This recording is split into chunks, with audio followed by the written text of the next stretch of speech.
तो ये जो भेदभाव है, जो आर्थिक खाई है, जो लगातार बढ़ती जा रही है।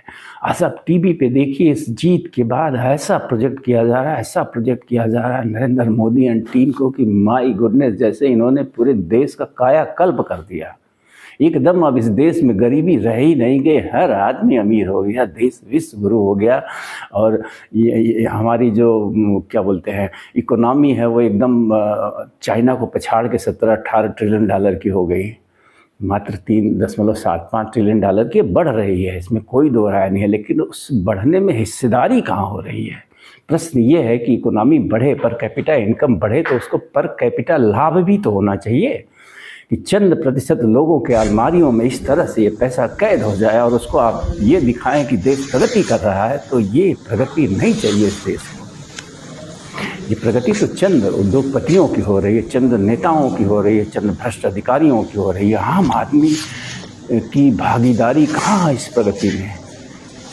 80 करोड़ लोग अनाज पे जीवित हैं, उचित शिक्षा से वंचित हैं लोग, उचित स्वास्थ्य से वंचित हैं, स्वास्थ्य व्यवस्थाएं चरमराई हुई हैं, शिक्षा व्यवस्थाएं चरमराई हुई हैं। अगर आपके पास ढेर सारा पैसा नहीं है तो आप बच्चे को किसी अच्छे स्कूल में दाखिला नहीं दिला सकते। हॉस्पिटल जो है प्राइवेट लिमिटेड कंपनी बने हुए हैं, शॉपिंग मॉल बने हुए हैं, स्वास्थ्य सेवाएं जो हैं वो शॉपिंग मॉल बनी हुई हैं। स्कूल्स ऐसे ऐसे हैं जहाँ 20-20, 25-25 हज़ार रुपये पर मंथ फ़ी है छोटे छोटे बच्चों की। आप इमेजिन करिए कि किन लोगों के बच्चे वहाँ पढ़ते हैं, कैसे पढ़ते हैं, कहाँ से पैसे उनके पास आते हैं। कभी सरकारों ने जानने की कोशिश करी कि जो व्यक्ति अपने नर्सरी में अपने बच्चे के ऊपर 50,000 रुपये महीने खर्च कर रहा है और भी उसके रहन सहन के तमाम खर्चे हैं, बड़ी बड़ी लग्जरी गाड़ियों में चल रहा है। एक अधिकारी है, उसके 10 साल की नौकरी के बाद ही लखनऊ और दिल्ली में बड़े बड़े फ्लैट और बंगले हो जा रहे हैं। वो कहाँ से हो रहे हैं? कभी सरकारों ने इसकी जांच करने की सोची? कोई व्यक्ति विधायक सांसद हो जा रहा है तो देखते देखते उसका कह सकते हैं कि नक्शा बदल जा रहा है। बड़े बड़े घर उसके पास हो जा रहे हैं, उसके पास प्लाट्स हो जा रहे हैं, उसके पास बड़ी बड़ी गाड़ियों का काफिला हो जा रहा है। कैसे हो जा रहा है? 1 लाख, 1.25 लाख, 1.5 लाख रुपए सैलरी पाने वाला IPS अधिकारी कि ये जो जलवे हैं, जो उसके परिवार के ठाट बाट हैं, जो उसके बच्चे अमेरिका से लेकर लंदन तक पढ़ने चले जा रहे हैं, कहाँ से चले जा रहे हैं? कभी किसी ने ये सवाल पूछा? तो बोलना सीखना पड़ेगा।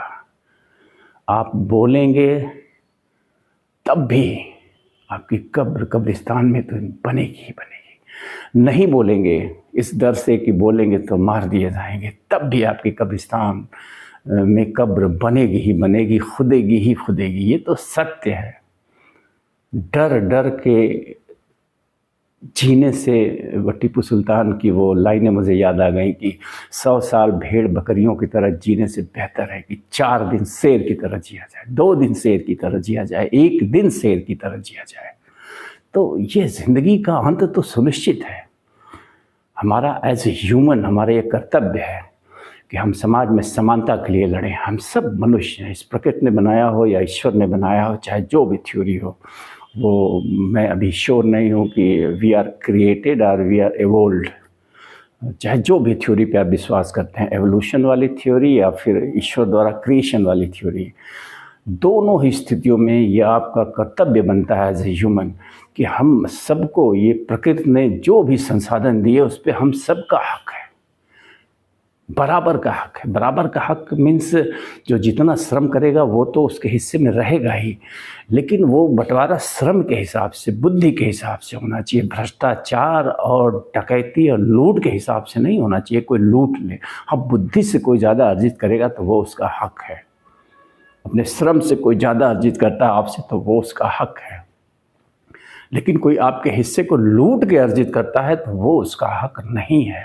उस हक के लिए आपको आवाज़ उठानी पड़ेगी कि उसने आपके हिस्से का पैसा अर्जित किया। ये जो शराब व्यवसायी उर्फ सांसद, राज्यसभा उच्च सदन मानी जाती है। राज्यसभा की परिकल्पना हमारे संविधान विदों ने इसलिए करी थी कि समाज के जो बौद्धिक लोग होते हैं, जो इस लोकतंत्र की भीड़ में चुनाव नहीं जीत सकते हैं, जो इस मूर्ख जनता को नहीं समझा सकते हैं कि योग्यता क्या होती है, अयोग्यता क्या होती है, ऐसे लोगों को जो है सीधे जो है लाके सदन में बैठाया जाए, उच्च सदन में। ताकि गलत नीतियां इन अनपढ़ों जाहिलों जो लोकतांत्रिक तरीके से चुन के आते हैं, इनके चलते कहीं देश गलत रास्ते पे न चला जाए, उसी पे अंकुश लगाने के लिए इस राज्यसभा की कल्पना करी गई थी, जो कि बेहतरीन कल्पना है। लेकिन आज राज्यसभा के नाम पे भी आप देखें कि चंद बौद्धिक लोग मिल जाते हैं, लेकिन अधिकांश लोग खरीदे बेचने वाले ही हैं। पैसों के दम पे राज्यसभा की सांसदी मिल जा रही है। तो बोलना पड़ेगा, बोलना सीखना पड़ेगा, नहीं तो यही टेलीविज़न पे ड्रामा देखेंगे विकास का, और हकीकत क्या है ये आप भी जानते हैं, हम भी जानते हैं कि देश में कितने प्रतिशत लोगों ने इन कुछ दशकों में उन्नति करी है और कितने प्रतिशत लोगों ने नहीं करी है।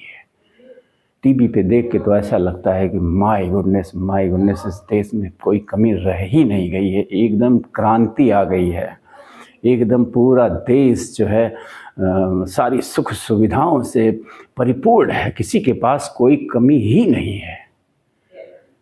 लेकिन ये जो टेलीविज़न वाले हैं, आज टेलीविज़न पे समाचार नहीं रह गए हैं, आज टेलीविज़न पे सिर्फ चुनाव। कोई पब्लिक मुद्दे पे आप चर्चा नहीं देखेंगे, किंचित कहीं कहीं पब्लिक मुद्दों पे चर्चा होते हुए आप दिखेंगे,